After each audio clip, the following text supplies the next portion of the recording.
Mes frères et sœurs bien-aimés dans le Christ, ce que vous allez entendre aujourd'hui concerne directement la France, cette nation qui fut appelée « fille aînée de l'Église », cette terre bénie qui a donné au monde des saints extraordinaires, ce pays qui fut pendant des siècles le phare de la chrétienté en Europe.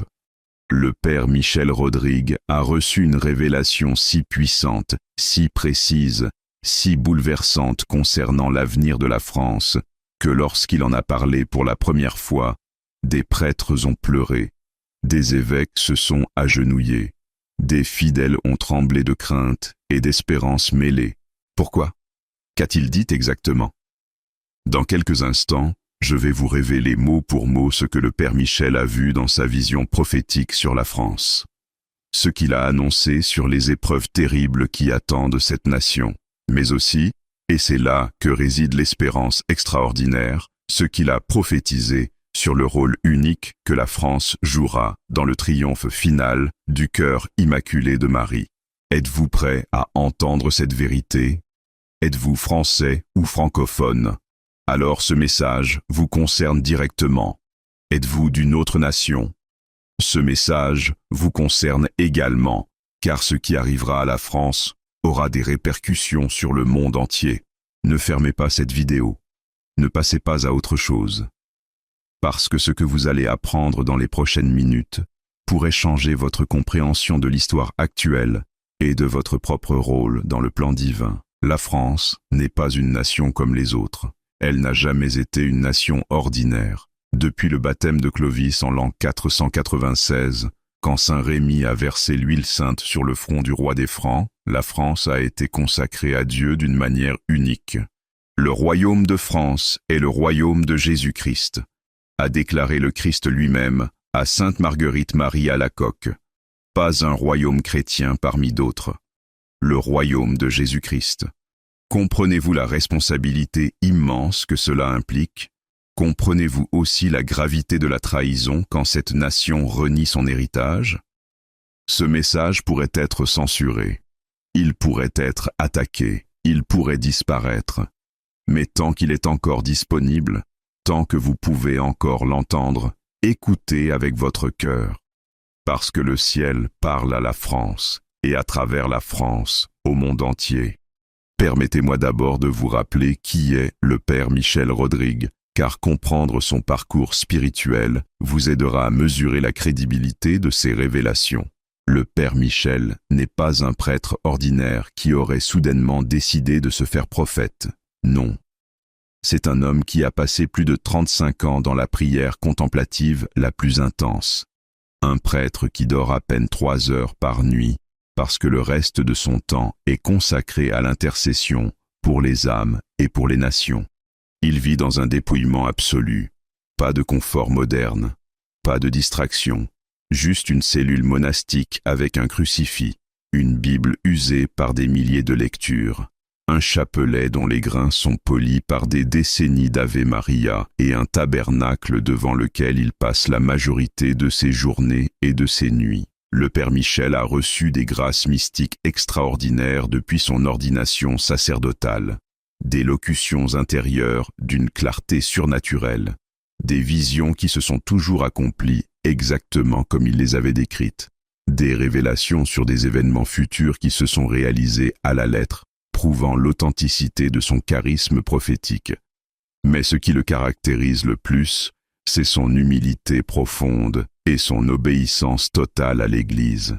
Il ne publie rien sans l'avoir soumis à son directeur spirituel. Il ne parle jamais de ses expériences mystiques pour se glorifier. Tout en lui renvoie vers le Christ et vers Marie. Des théologiens sérieux ont examiné ses révélations. Des prêtres saints ont authentifié son charisme. Des évêques, bien que prudents comme ils doivent l'être, ont reconnu en privé que ses paroles portent les marques de l'action divine. Et il y a 6 mois, lors d'une nuit d'adoration eucharistique particulièrement intense, le Père Michel a reçu une vision déchirante concernant la France. Une vision si détaillée, si précise, si chargée d'émotions divines qu'il en a été physiquement terrassé. Pendant 1 semaine entière après cette vision, il n'a presque pas mangé. Il pleurait sans cesse. Ceux qui l'ont vu durant cette période racontent qu'il murmurait sans arrêt « Pauvre France, pauvre France, mais quelle gloire ensuite, quelle gloire !» Qu'avait-il vu? Qu'avait-il entendu? Qu'est-ce qui avait provoqué à la fois cette immense tristesse et cette espérance extraordinaire? Restez avec moi, car je vais vous le révéler dans quelques instants.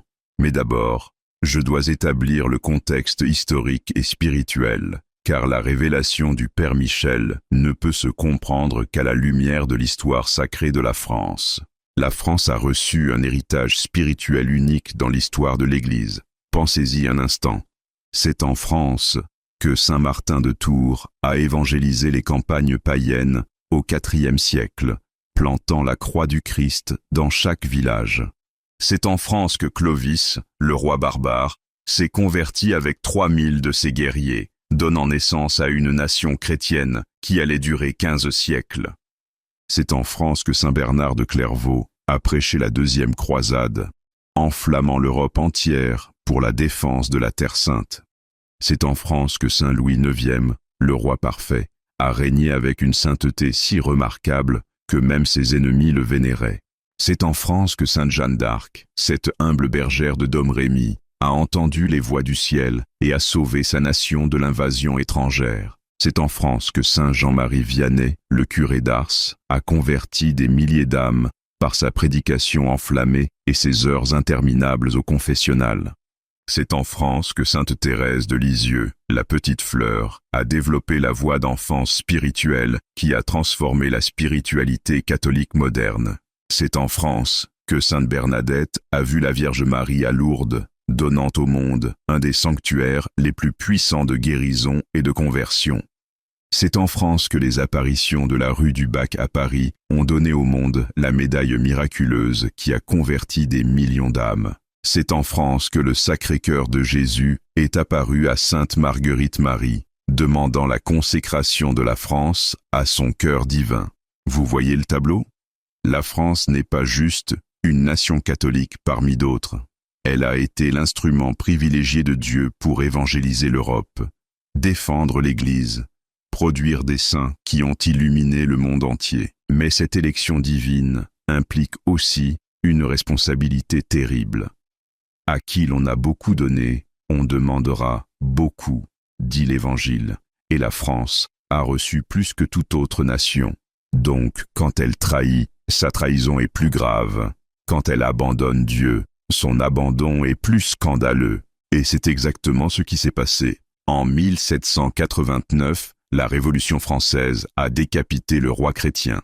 Elle a massacré des prêtres et des religieuses par milliers. Elle a profané les églises. Elle a voulu créer un culte athée pour remplacer le catholicisme. C'était la première grande apostasie de la nation. Mais le pire restait à venir. En 1905, la loi de séparation de l'Église et de l'État a officiellement divorcé la France de son héritage catholique. La fille aînée de l'Église reniait publiquement sa mère spirituelle. Au XXe siècle, la France est devenue le laboratoire de toutes les idéologies antichrétiennes.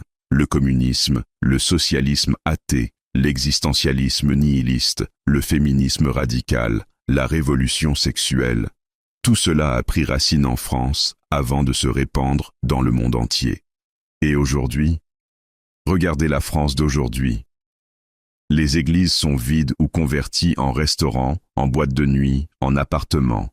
La cathédrale Notre-Dame de Paris a brûlé, symbole prophétique de la destruction spirituelle. Les prêtres sont vieux et rares. Les séminaires se vident. Les vocations religieuses ont presque disparu. Le mariage homosexuel a été légalisé. L'adoption par des couples de même sexe est devenue un droit. L'avortement est remboursé par l'État. L'euthanasie progresse. L'idéologie du genre est enseignée dans les écoles publiques dès le plus jeune âge. La pornographie coule à flot. La débauche est célébrée. La pudeur est ridiculisée. Les valeurs chrétiennes sont présentées comme de l'obscurantisme médiéval. Les lois deviennent de plus en plus hostiles à la foi catholique. Des parents chrétiens sont menacés pour avoir éduqué leurs enfants selon l'Évangile. Des médecins catholiques sont forcés de participer à des actes contre leur conscience. Des propriétaires chrétiens sont condamnés pour avoir refusé de louer leurs locaux pour des cérémonies antichrétiennes. L'immigration massive a transformé des quartiers entiers. Dans certaines villes, il y a plus de mosquées que d'églises actives. Le nom même de Jésus-Christ provoque des réactions violentes dans des zones entières du territoire national. La France, qui fut la fille aînée de l'Église, est devenue une des nations les plus athées, les plus sécularisées, les plus hostiles au christianisme de toute l'Europe. Voilà le contexte dans lequel le Père Michel a reçu sa vision. Voilà la situation qui a provoqué l'intervention du ciel. Mais avant de vous révéler ce qu'il a vu, je veux que vous fassiez quelque chose. Je veux que vous écriviez dans les commentaires « Sainte Jeanne d'Arc, prie pour la France ». Faites-le maintenant. Car cette prière attirera l'attention des saints français sur votre âme et sur votre nation si vous êtes français. Allez-y, écrivez maintenant. La puissance de cette invocation est réelle. Bien, continuons. Le Père Michel était en adoration nocturne devant le Saint-Sacrement exposé. Il priait pour la France, comme il le fait chaque nuit depuis des décennies. Il offrait son rosaire, ses larmes, ses supplications pour la conversion de cette nation bien-aimée. Soudain, vers 3 heures du matin, l'heure de la miséricorde divine, une lumière extraordinaire a rempli la chapelle. Une lumière qui ne venait pas des cierges, qui ne venait pas de ce monde. Une lumière qui portait en elle une présence palpable. Et dans cette lumière, le Père Michel a vu la France, pas une carte géographique abstraite, mais la France vivante, comme une personne, comme une âme. Il l'a vue sous la forme d'une femme magnifique, mais gravement malade. Une femme qui portait encore les traces de sa beauté passée, mais qui était couverte de plaies purulentes, de blessures infectées, de membres brisés. Cette femme gisait dans un fossé, abandonnée, mourante. Des passants marchaient à côté d'elle sans la regarder, indifférents à sa souffrance. D'autres la piétinaient avec mépris. D'autres encore la dépouillaient de ses derniers vêtements. Le Père Michel a pleuré en voyant cela. Il a crié vers le ciel. « Seigneur, vas-tu laisser mourir ta fille aînée? Vas-tu permettre que cette nation que tu as tant aimée disparaisse dans l'apostasie totale ?» Et alors, une voix d'une douceur infinie, mais d'une autorité absolue, a répondu. Une voix que le Père Michel a immédiatement reconnue comme étant celle du Christ lui-même. « Michel, mon serviteur, regarde et comprends, la France doit être purifiée. Elle a été infidèle à son alliance, elle a profané son héritage, elle a scandalisé le monde entier en étant la première à légaliser ce que mon père appelle abomination. Elle doit boire jusqu'au bout la coupe de ses infidélités. » Le Père Michel a vu alors une série d'événements futurs concernant la France. Des événements si précis, si concrets, si bouleversants, qu'il a demandé la permission de les révéler progressivement, selon que le Seigneur le lui permettrait. Voici ce qu'il a été autorisé à partager jusqu'à présent. Premièrement, la France connaîtra une période de troubles civils d'une gravité sans précédent dans son histoire moderne. Le Père Michel a vu des villes françaises en flammes. Pas lors d'événements isolés, mais dans une situation de quasi-guerre civile, qui s'étendra sur plusieurs mois, peut-être des années. Il a vu des affrontements violents entre différentes communautés, des quartiers entiers devenus des zones de non-droit où la police et l'armée n'osent plus pénétrer, des églises attaquées et brûlées, des prêtres agressés dans les rues, des religieuses insultées et menacées. Il a vu l'économie française s'effondrer, des banques fermant leurs portes, des gens faisant la queue pour obtenir de la nourriture, des commerces pillés, une pauvreté généralisée que la France n'a pas connue depuis la Seconde Guerre mondiale. Il a vu le gouvernement français paralysé, incapable de maintenir l'ordre, incapable de protéger ses citoyens, des institutions qui s'écroulent, une république qui agonise dans le chaos et la confusion. « Pourquoi, Seigneur ?» a demandé le Père Michel, le cœur brisé. « Parce qu'elle a semé le vent, elle récoltera la tempête », a répondu la voix divine. Elle a chassé Dieu de ses lois. Elle découvrira ce qu'est une société sans Dieu. Elle a profané le mariage, elle verra ses familles détruites. Elle a tué ses enfants, par millions dans l'avortement. Elle verra sa population vieillir et disparaître. Elle a ouvert ses portes, sans discernement. Elle récoltera la division et le conflit. Deuxièmement, la France sera humiliée sur la scène internationale. Le père Michel a vu la France perdre son statut de grande puissance. Il l'a vue abandonnée par ses alliés, méprisée par ses ennemis, réduite à l'impuissance sur la scène mondiale. Il a vu des nations qu'elle avait autrefois aidées se détourner d'elle, des alliances brisées, une influence diplomatique réduite à néant, une voix qui ne compte plus dans les décisions internationales. Elle qui voulait briller sans moi, a dit le Christ, découvrira qu'elle n'est rien sans moi. Elle qui voulait être lumière du monde, en rejetant la vraie lumière, sera plongée dans l'obscurité. Troisièmement, l'Église en France sera persécutée ouvertement. Le père Michel a vu venir le temps où être un catholique fidèle en France sera considéré comme un crime. Des lois seront votées qui rendront illégal de prêcher certaines parties de l'Évangile. Il a vu des prêtres arrêtés pour avoir refusé de bénir des unions contre nature, des évêques traduits en justice pour avoir maintenu la doctrine traditionnelle, des parents emprisonnés pour avoir éduqué leurs enfants dans la foi catholique authentique. Il a vu des églises fermées par décision administrative, des biens de l'église confisqués, une répression subtile d'abord, puis de plus en plus ouverte contre les catholiques qui refusent de se compromettre. C'est la passion de mon Église en France, a expliqué le Christ, comme j'ai souffert. Ma passion avant ma résurrection, ainsi mon Église en France doit souffrir sa passion avant son renouveau. Quatrièmement, un événement particulier frappera Paris. Ici, le père Michel est devenu très prudent dans ses paroles. Il a dit avoir vu un événement spécifique qui frapperait la capitale française, mais il n'a pas été autorisé à en révéler tous les détails. Il a seulement dit ceci: Paris, qui fut la ville lumière, connaîtra une nuit terrible. Ce qui arrivera à Paris fera trembler la France entière et servira d'avertissement à toute l'Europe. Certains qui ont interrogé le père Michel de manière insistante rapportent qu'il aurait mentionné le feu, une destruction partielle, une date symboliquement importante. Mais lui-même refuse d'en dire plus, affirmant que le Seigneur lui a demandé de garder certains détails secrets pour le moment. Ce que nous savons avec certitude, c'est que cet événement sera un tournant, un choc national qui forcera les Français à s'interroger sur leur rejet de Dieu. Voilà pour les épreuves que le père Michel a vues.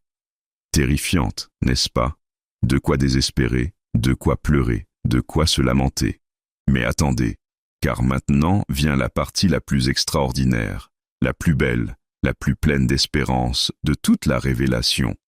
Après avoir montré au père Michel toutes ces épreuves, après l'avoir laissé pleurer sur le sort de la France, le Christ a dit quelque chose qui a transformé ses larmes de tristesse en larmes de joie. Mais Michel, mon serviteur bien-aimé, regarde maintenant ce qui viendra après. Car je n'abandonne jamais ceux que j'aime. Et j'aime la France, d'un amour éternel. Elle est toujours ma fille aînée, même dans son infidélité. Et comme le père de la parabole a attendu le retour du fils prodigue, ainsi j'attends le retour de la France.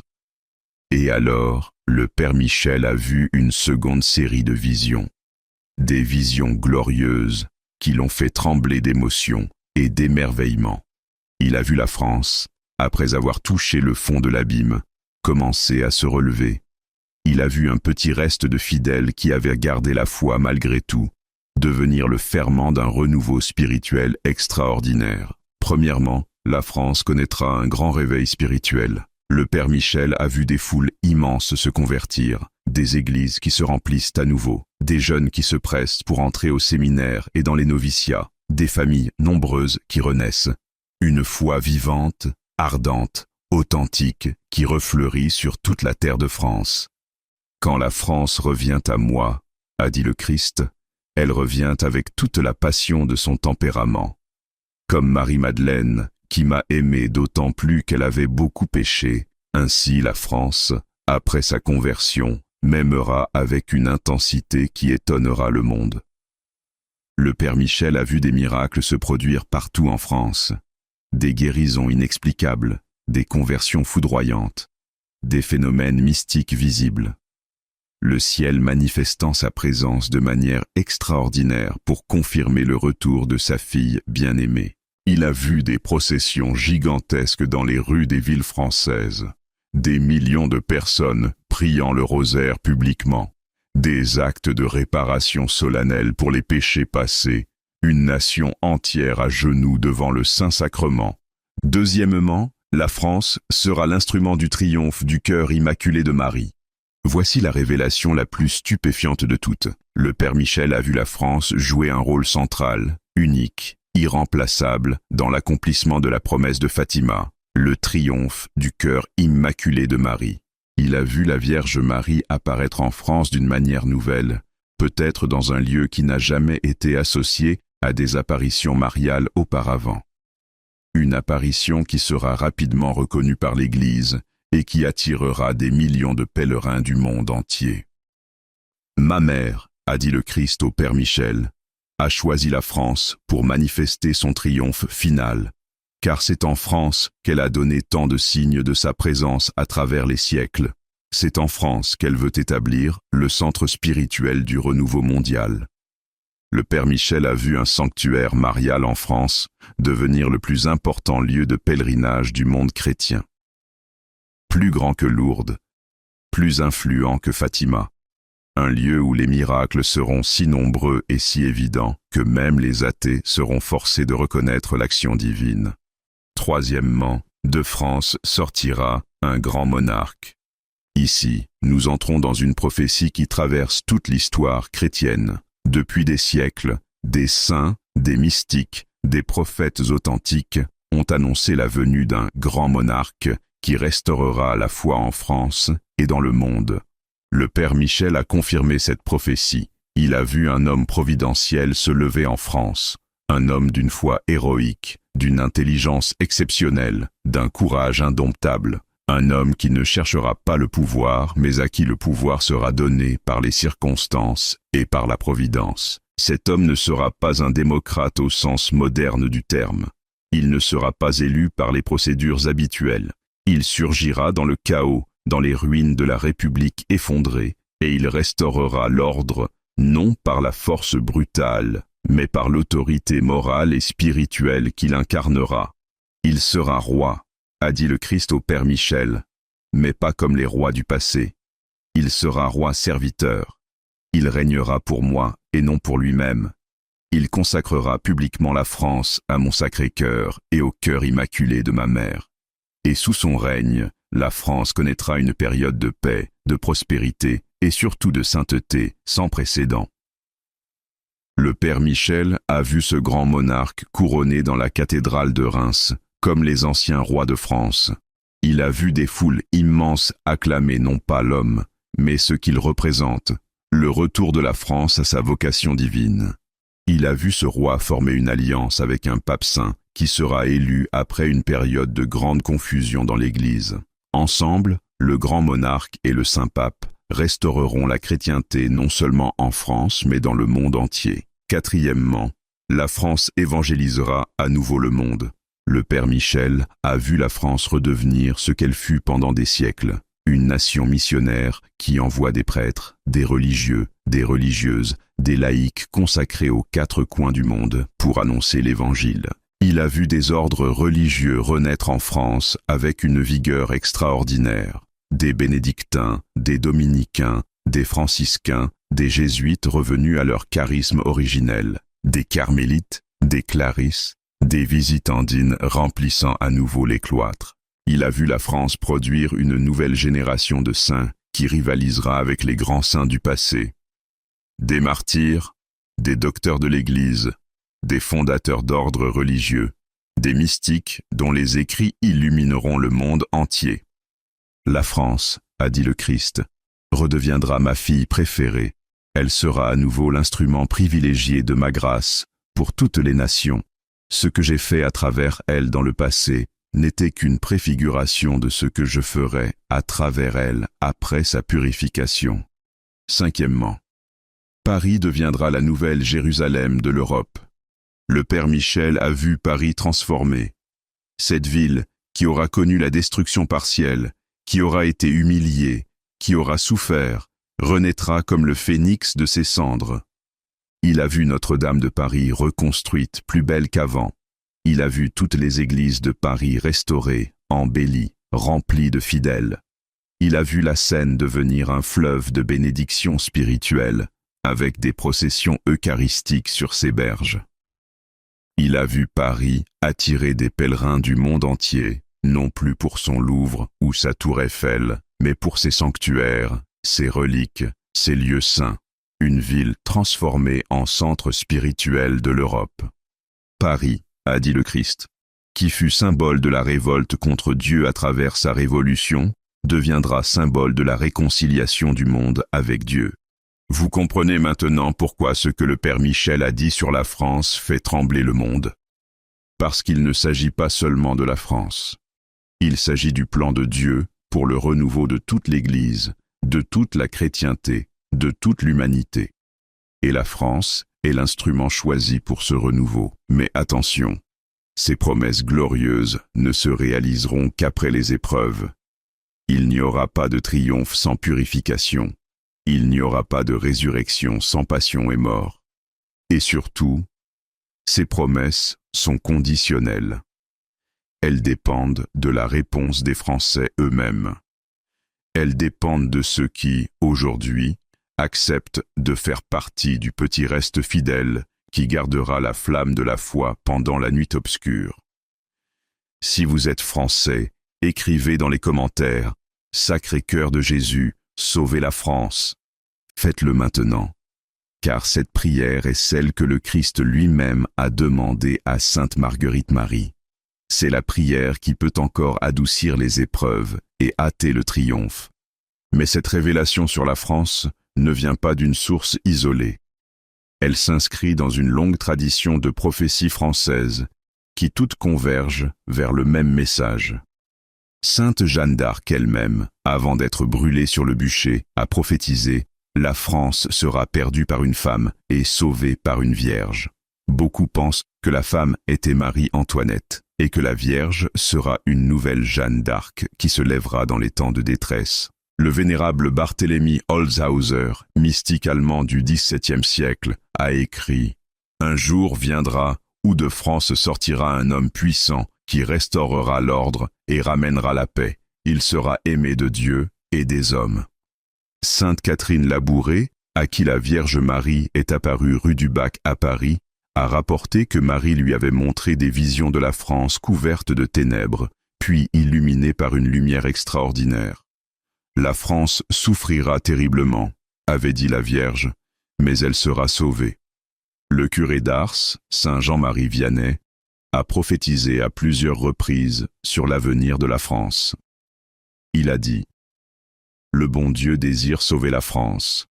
Il lui enverra un roi selon son cœur. » Il a aussi dit « Il viendra un temps où la France aura besoin de toutes ses prières. » Marie-Julie Jahenny, une stigmatisée bretonne dont la cause de béatification est en cours, a reçu des révélations extraordinairement détaillées sur les épreuves et le triomphe de la France. Ces prophéties, données au XIXe siècle, décrivent avec une précision troublante la situation actuelle de la France. Le Père Michel confirme et complète toutes ces prophéties. Il ne dit rien qui les contredise. Au contraire, il les éclaire, les actualise, les rend vivantes pour notre génération. Et voici ce qui est le plus important. Tout cela commence maintenant. Nous ne parlons pas d'un futur lointain. Nous parlons des années qui viennent, peut-être des mois qui viennent. Les épreuves que le Père Michel a vues sont déjà en train de commencer. Les signes avant-coureurs sont déjà visibles pour ceux qui ont des yeux pour voir. Et le petit reste fidèle qui préparera le triomphe doit se former maintenant. Si cette vidéo vous touche, si vous sentez dans votre cœur l'appel à faire partie de ce petit reste fidèle qui sauvera la France, alors partagez cette vidéo immédiatement. Partagez-la avec d'autres Français. Partagez-la avec des francophones du monde entier. Partagez-la avec tous ceux qui aiment la France et qui prient pour elle.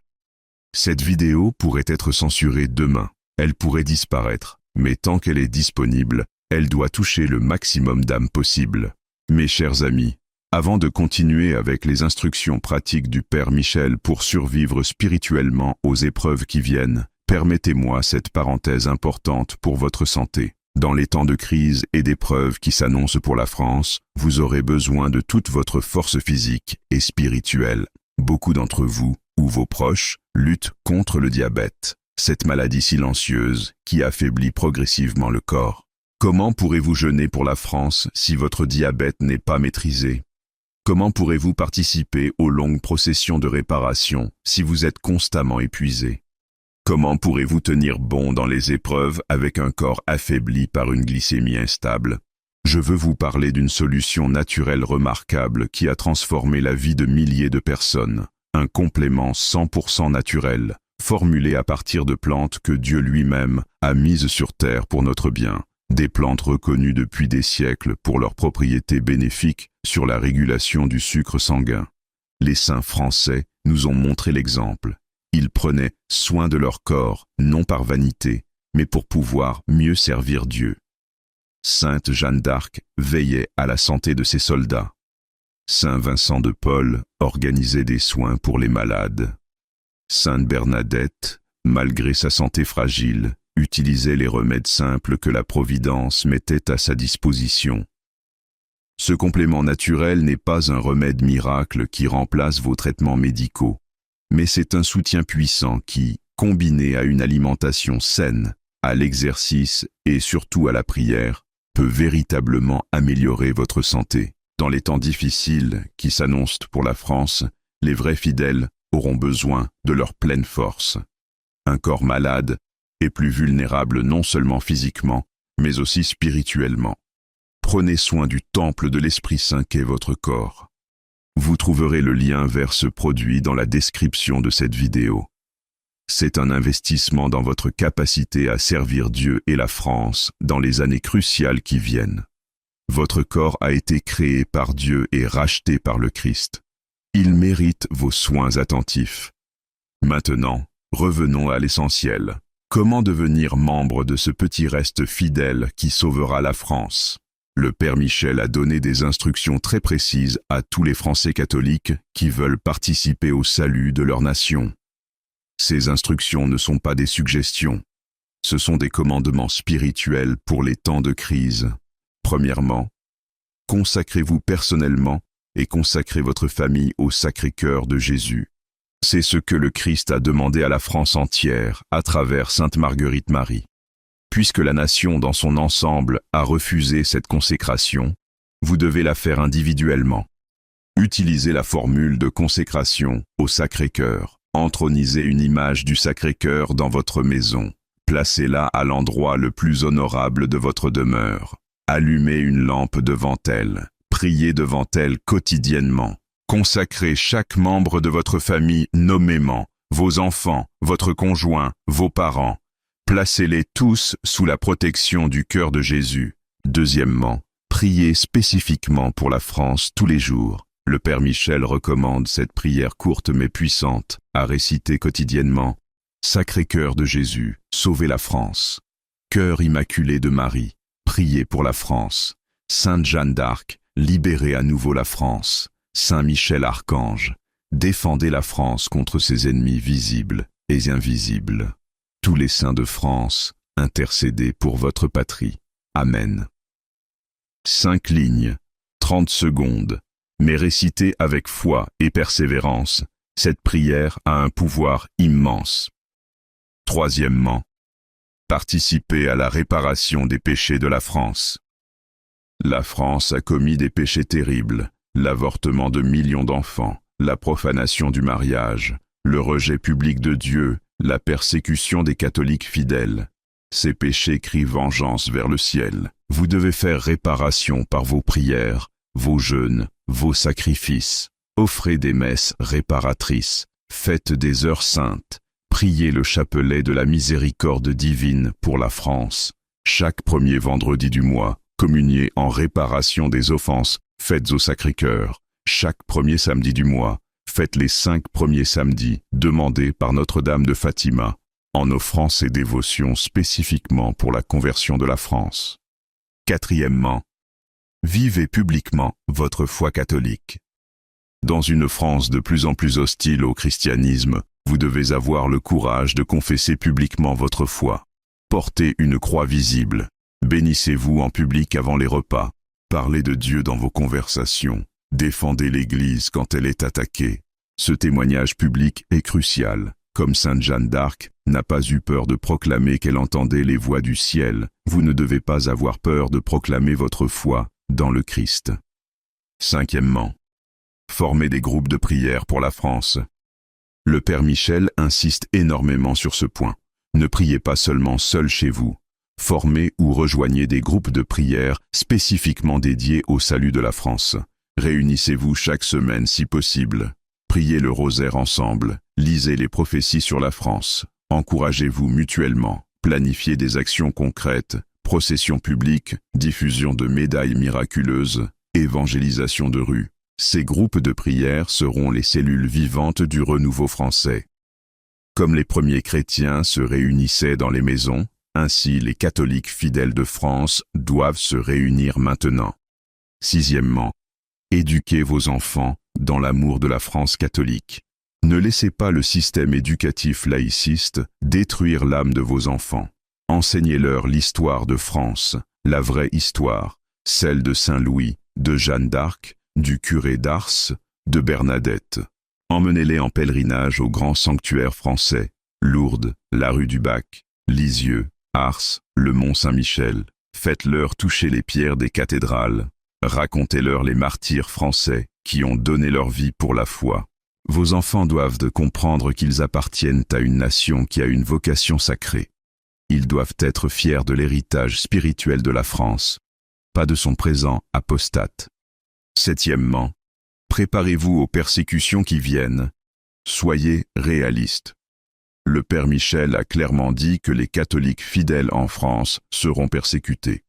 Préparez-vous psychologiquement et spirituellement. Apprenez à célébrer la foi dans la clandestinité si nécessaire. Sachez où trouver des prêtres fidèles. Créez des réseaux de solidarité entre catholiques traditionnels. Ayez des provisions d'objets sacrés, chapelets, médailles, eau bénite, huile des malades. Étudiez l'histoire des catholiques sous la Révolution française. Comment ont-ils survécu? Comment ont-ils gardé la foi dans la clandestinité? Vous devrez peut-être faire de même. Huitièmement, espérez contre toute espérance. C'est peut-être le commandement le plus important.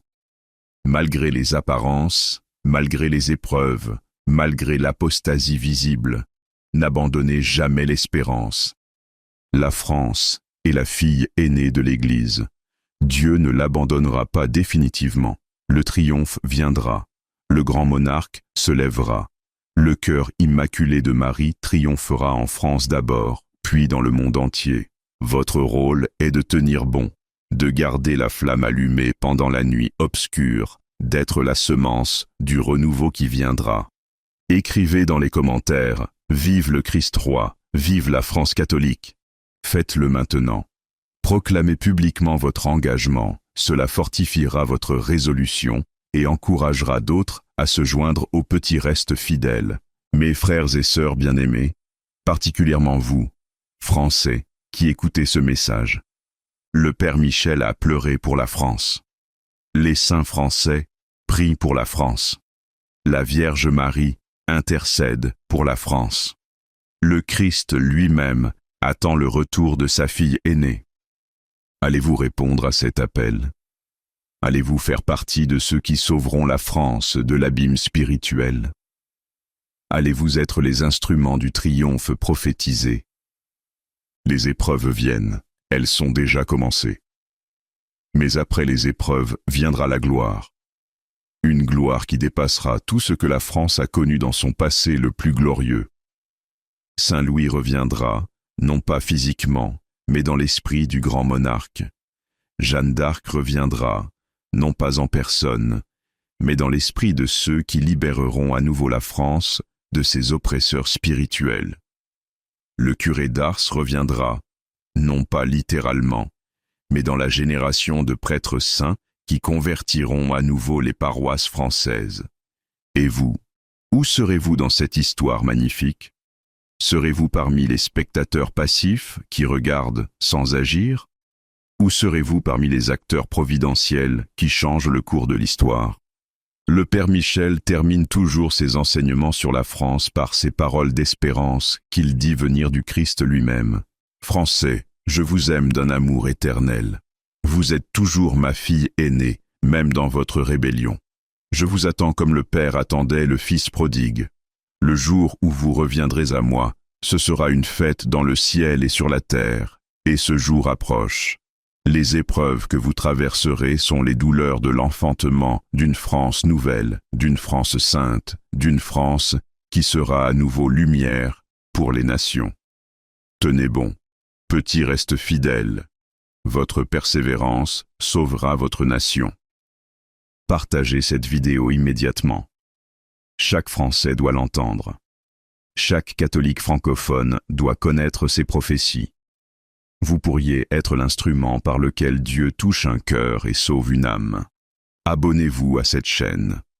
D'autres révélations du Père Michel seront partagées. Vous avez besoin de cette nourriture spirituelle pour les temps qui viennent. Rejoignez ou formez un groupe de prière pour la France. Ne restez pas isolés. L'union fait la force, spirituellement comme physiquement.